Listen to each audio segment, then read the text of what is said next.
नमस्कार। आज हम लोग human capital formation in India के एमसीक्यू क्वेश्चंस को डिस्कस करेंगे। क्वेश्चन नंबर 1, एक सूचक जो किसी देश के मानव विकास को मापता है। An index for measuring human development of an country is known as. किसी देश के मानव विकास को मापने वाले मेजरिंग जो इंडेक्स है उसे HDI ह्यूमन डेवलपमेंट इंडेक्स कहते हैं। तो यहाँ ऑप्शन सी HDI करेक्ट होगा। नेक्स्ट ऑप्शन क्वेश्चन नंबर 2, उत्पादन का सक्रिय घटक है।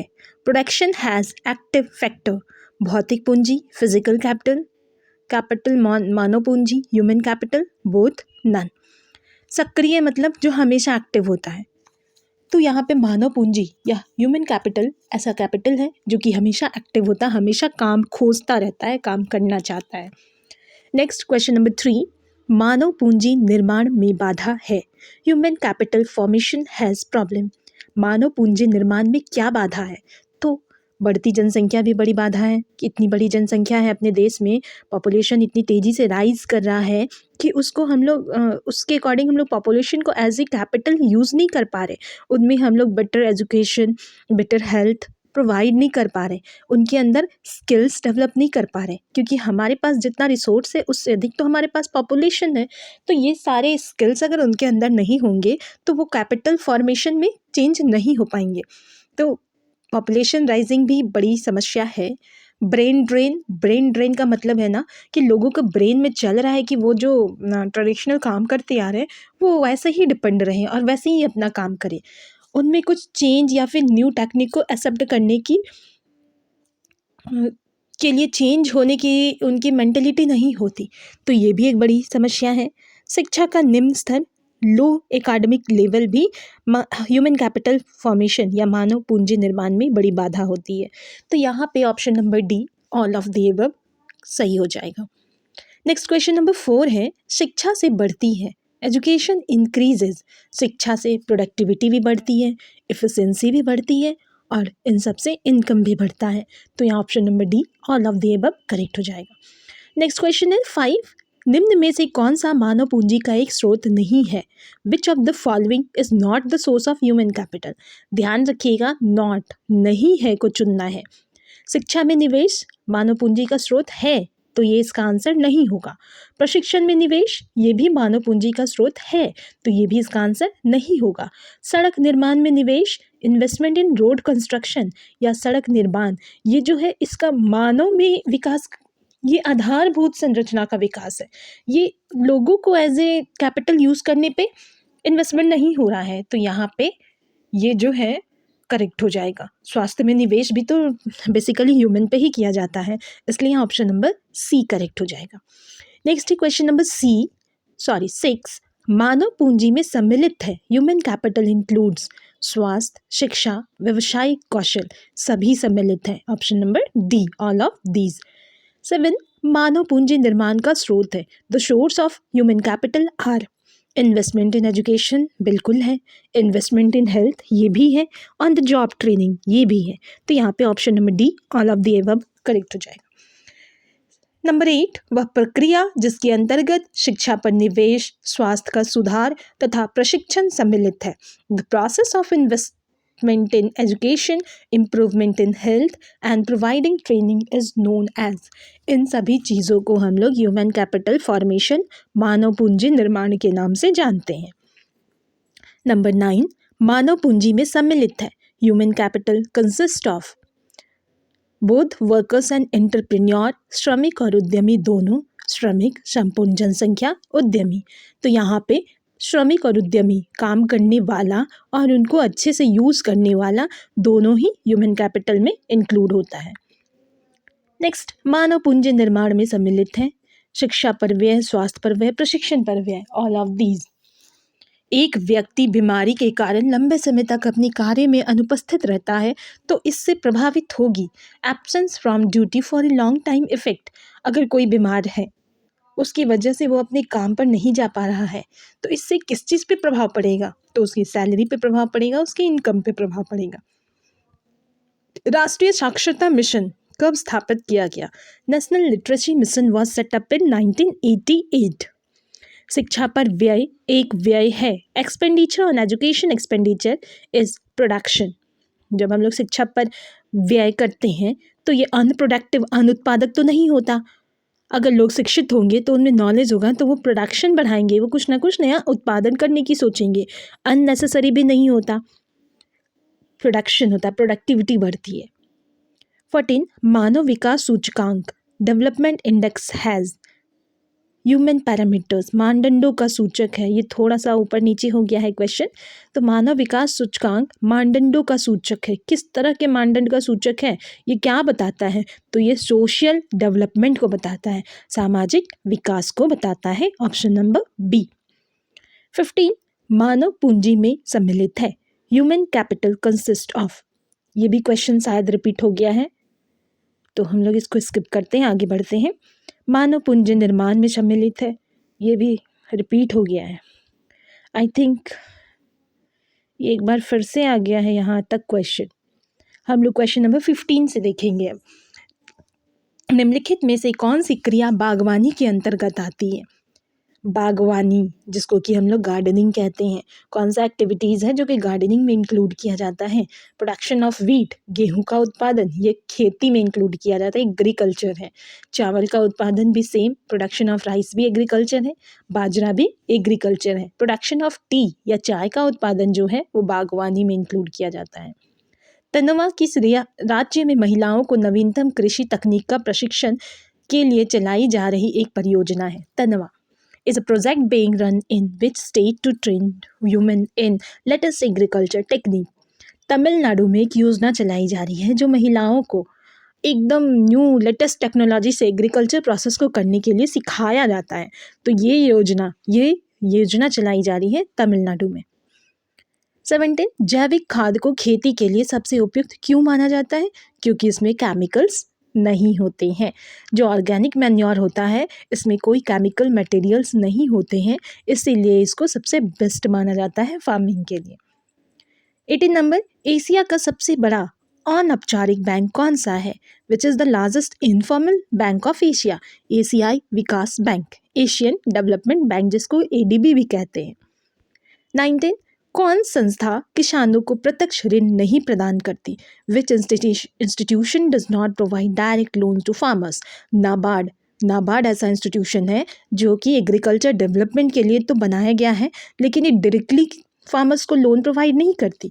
ये बाकी सारे फाइनेंशियल इंस्टीट्यूट को मनी प्रोवाइड करती है ताकि वो बाकी एग्रीकल्चर सेक्टर पे लोन प्रोवाइड कर सके। 20 ग्रामीण साख एवं विकास की शीर्ष संस्था the apex institute of rural credit and development is NABARD. भारत में नापतौल की मीट्रिक प्रणाली प्रारंभ हुई। Measuring metric system was started in India in 1958। Kisan credit card योजना कब शुरू हुई? When was Kisan credit card scheme launched? 1998-99। कृषि उपकरण के लिए लिया गया ऋण क्या कहलाता है? कृषि उपकरण के लिए लिया गया ऋण मध्यमकालीन ऋण कहलाता है, मिड टर्म लोन कहलाता है। ग्रामीण वित्त के क्षेत्र में सर्वोच्च संस्था कौन सी है? It is the highest institution in area of rural finance, NABARD है। 5 वर्ष से अधिक अवधि के ऋण को क्या कहते हैं? Loan taken for duration of more than 5 years, that is called long term loan. दीर्घकालीन ऋण जो होता है वो 5 से 20 साल तक के लिए लिया जाता है। तो 5 वर्ष से अधिक, that means long term loan. 26 number tractor क्रय करने हेतु लिया गया ऋण के अंतर्गत आता है। Loan taken for buying a tractor comes under long period credit, दीर्घकालीन शाख। SHG क्या है? SHG सेल्फ हेल्प ग्रुप है, स्वयं सहायता समूह है। कृषि क्षेत्र में किस प्रकार की बेरोजगारी पाई जाती है? Which type of unemployment is found in agriculture sector? कृषि क्षेत्र में छुपी हुई बेरोजगारी पाई जाती है, डिस्गाइज्ड अनएम्प्लॉयमेंट पाई जाती है।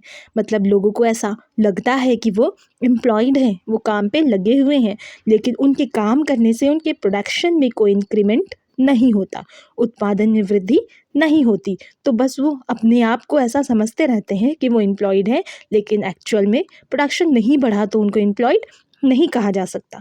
तो कृषि क्षेत्र में ऐसी ही टाइप की बेरोजगारी पाई जाती है, छुपी हुई। भारत के ग्रामीण क्षेत्रों में पाई जाती है। It is found in rural areas of India. चक्रीय बेरोजगारी, साइक्लिकल अनएम्प्लॉयमेंट, ये मौसमी बेरोजगारी के टाइप का है। एक मौसम में काम होता है और मौसम ख़त्म हो जाने के बाद वहाँ पे काम नहीं होता। जैसे कि एग्रीकल्चर, मौसम के अनुसार यहाँ फसल बोए जाते हैं और फसल बोने का मौसम ख़त्म हो गया तो वे बेरोजगार हो जाते हैं। 30, निम्नलिखित में से कौन व्यक्ति स्वनियोजित है? Who of the following is self employed, मतलब अपना मालिक स्वयं है, किसी के अंडर कंट्रोल में काम नहीं कर रहा हो उसे सेल्फ एम्प्लॉयड कहते हैं। पहला है सरकारी विद्यालय का शिक्षक, teacher of A government school, उसके ऊपर गवर्नमेंट बैठी हुई है। सरकारी बस का driver, driver of A government बस, उसके ऊपर भी गवर्नमेंट बैठी हुई है, उस पर रूल रेगुलेशन बनाई हुई है। निजी विद्यालय का शिक्षक, teacher of A private school, उसके ऊपर भी बैठा हुआ है एडमिनिस्ट्रेशन। तो ये सब के ऊपर कोई ना कोई कंट्रोल करने के लिए उसका बॉस बैठा हुआ है, तो ये सेल्फ एम्प्लॉयड नहीं हुए। बट जो सीमेंट दुकान का मालिक है, owner of a cement shop, उसके ऊपर कोई बॉस नहीं है, वो खुद का अपना बॉस है, तो ये स्वनियोजित सेल्फ एम्प्लॉयड हुआ। 31, ईंट निर्माण कार्य में कार्यरत व्यक्ति के रोजगार को कहा जाएगा? The employment of a person engaged in bricks making work is called wage labourer. दिहाड़ी मजदूर, मतलब उसने दिन में काम किया, एक दिन काम किया तो उसको उसके पैसे दे दिए जाते हैं। तो जो मजदूर होते हैं जिनके काम फिक्स नहीं होते, परमानेंट नहीं होते, उन्हें कुछ सुविधाएं नहीं मिलती, काम किया पैसे लिए और पर डे के हिसाब से उनकी मजदूरी उन्हें दे दी जाती है, वैसे को दिहाड़ी मजदूर या बेस लिबरल कहते हैं। 32, समृद्धि से क्या तात्पर्य है? What does growth mean? समृद्धि का मतलब होता है वस्तुओं एवं सेवाओं की उत्पादन क्षमता में वृद्धि करना। To increase the capacity of production of goods and services, उत्पादक पूंजी के भंडार में वृद्धि। To increase the inventory of producer capital, परिवहन तथा बैंकिंग आदि सेवाओं का विस्तार। Expansion of service of transportation and banking. All of this correct option होगा इनमें से सभी। निम्नलिखित में से कौन स्वनियोजित नहीं है? Who of the following is not self employed? 2023 के जैक में आ चुका है साइंस कॉमर्स के एग्जाम में। सेल्फ एम्प्लॉयड नहीं है, डैट मीन्स वो क्या होगा? किसी के कंट्रोल में काम कर रहा होगा। फेरी वाला सेल्फ एम्प्लॉयड है, उसका मन किया वो अपना सामान लेकर के निकल गया, हॉकर। नेक्स्ट है सरकारी बस का ड्राइवर, इसके ऊपर बैठा हुआ है उसका बॉस, सरकार बैठा हुआ है, तो ये स्वनियोजित नहीं है। 34 में आते हैं, निम्नलिखित में से किस व्यक्ति को दिहाड़ी मजदूर कहा जाएगा? सरकारी विद्यालय का शिक्षक, डेली बेस तो काम नहीं करता ये। फेरी वाला, वो तो अपना मालिक खुद है। मोची, वो भी अपना मालिक खुद है। भवन निर्माण में कार्यरत मजदूर, ये दिहाड़ी मजदूर है। शहरी क्षेत्रों में मुख्यतः पाई जाती है। Urban areas mostly suffer from खुली बेरोजगारी, ओपन अनएम्प्लॉयमेंट, उन्हें पता होता है पूरी तरह से बेरोजगार है, उन्हें अपने हिसाब से अपने अनुसार काम नहीं मिलता। 36, भारतीय संसद द्वारा राष्ट्रीय रोजगार गारंटी अधिनियम कब पारित किया गया? When did the Parliament of India pass the National Employment Guarantee Act? 2005 में। पूर्ण रोजगार से बढ़ती है, it increases the complete employment from the complete employment national income. पूरी रोजगार हो जाएगी तो प्रोडक्शन बढ़ेगा और देश की नेशनल इनकम बढ़ेगी, राष्ट्रीय आय। वास्तविक श्रम शक्ति की माप है। Actual labour power is measured by workforce. कार्यबल, कितने लोगों में कार्य करने की क्षमता है, वो वर्कफोर्स है। भारत में संगठित क्षेत्र के रोजगार में सार्वजनिक क्षेत्र का योगदान है। Employment contribution is allied sector is 70%, मतलब जितने क्षेत्र हैं एम्प्लॉयमेंट प्रोवाइड करने के लिए, उसमें पब्लिक सेक्टर का जो कंट्रीब्यूशन है वो 70% है। रोजगार की प्रकृति के अनुसार श्रमिकों का अधिक भाग निम्न रूप का है। Major portion of workers according to nature of employment, नियमित वेतनभोगी, रेगुलर लेबर। जैसा कि रोजगार मतलब एम्प्लॉयमेंट है, उसके अकॉर्डिंग ज़्यादा से ज़्यादा लेबर लोग रेगुलर काम करते हैं। अनौपचारिक श्रमिक कौन है? Who is informal worker? क्षेत्रों में कार्य खेतों में या किसी भी स्पेशल क्षेत्र में जो काम करने वाले मजदूर वर्कर हैं वो हैं। फॉर्मल वो होते हैं जिनके में परमानेंट जॉब होता है, जिन्हें छुट्टी मिलती है, रूल रेगुलेशन के थ्रू उन्हें सुविधाएं प्रदान की जाती है, परमानेंट होते हैं, वो सब फॉर्मल। इनफॉर्मल जिन्हें ये सारी सुविधाएं नहीं मिलती है। अगला है वायु प्रदूषण का महत्वपूर्ण स्रोत है carbon dioxide. The important source of air pollution is carbon dioxide. CFC का पूर्ण रूप CFC stands for chlorofluorocarbon. Appiko आंदोलन किस राज्य में चलाया गया? In which state Appiko movement was launched? Karnataka में चलाया गया था अपिको मूवमेंट। सतत आर्थिक विकास की शर्त है। The condition for sustainable economic development is all of this. प्राकृतिक संसाधनों का संरक्षण भी करना है, conservation of natural source, pollution free development भी करना है और क्वालिटी ऑफ लाइफ को भी इंक्रीज करना है। तब जाके कहा जाएगा that is called sustainable economic development. प्राकृतिक द्वारा पुनर्भरण संभव होता है। The renewal of resource can be done through nature. तेल तो ख़त्म होगा तो फिर से अपने आप नहीं बन जाएगा, मिनरल्स भी ख़त्म होने के बाद अपने आप नहीं बनते, लेकिन वाटर जो है ये एक प्रोसेस कंटिन्यूअस है, ये हम लोग यूज़ करते जाते हैं, लेकिन जो वाटर साइकिल के थ्रू वाटर लेवल जो है वो अपने आप मेंटेन होता जाता है। तो यहाँ ऑप्शन सी जल। 47 सरकार ने पर्यावरण अनुकूल उत्पादों के उत्पादन को प्रोत्साहित करने के लिए योजना प्रारंभ की है।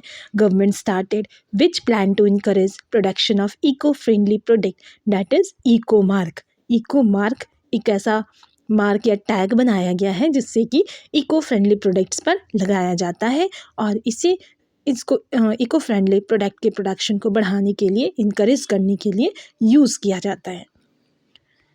जल प्रदूषण को रोकने के लिए निम्न प्रयास किया जा रहा है। रिड्यूसिंग वाटर पॉल्यूशन बाय कारखानों के व्यर्थ पदार्थों का पुनर्प्रयोग करके, reuse of waste in industries. निम्न में से एक को गैर पुनर्नवीकरणीय संसाधन माना जा सकता है। नॉन रिन्यूएबल रिसोर्सेज कोयला को माना जा सकता है। 50 नंबर है धारणीय विकास की रणनीतियों में सम्मिलित है। Strategy of sustainable development includes all of these. Air power, solar power, organic manure, सब कुछ सस्टेनेबल डेवलपमेंट का ही पार्ट है, क्योंकि इन सभी चीज़ों से पॉल्यूशन रिड्यूस होता है, कम होता है।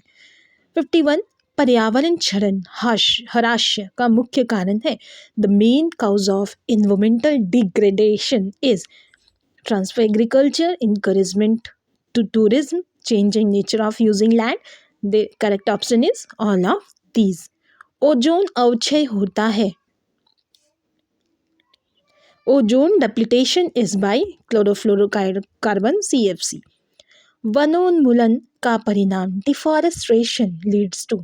डिफॉरेस्ट्रेशन का मतलब होता है तेजी से फॉरेस्ट को खत्म करना, कट करना।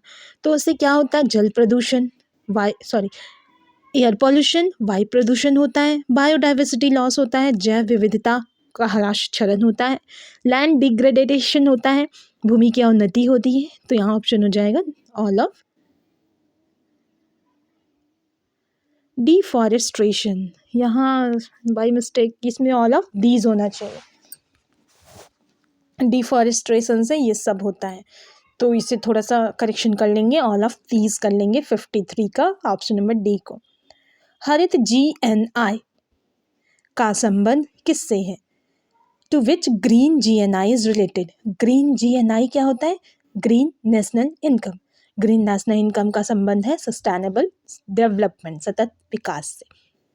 55 धारणीय आर्थिक विकास दर है। Sustainable economic growth is Manav Vikas, human development से रिलेटेड है ये। वैश्विक उष्णता का कारण global warming is by hot climate, गर्म जलवायु। गर्म जलवायु के कारण ग्रीन हाउस गैसेज बढ़ती हैं और जिससे कि ग्लोबल वार्मिंग होता है। तो यहाँ पे ऑप्शन हो जाएगा गर्म जलवायु, मेन रीज़न है हॉट क्लाइमेट। आप इन सभी क्वेश्चंस को रिवाइज कर लीजिएगा नेक्स्ट चैप्टर के साथ। नेक्स्ट वीडियो जल्दी आ जाएगा। Thank you.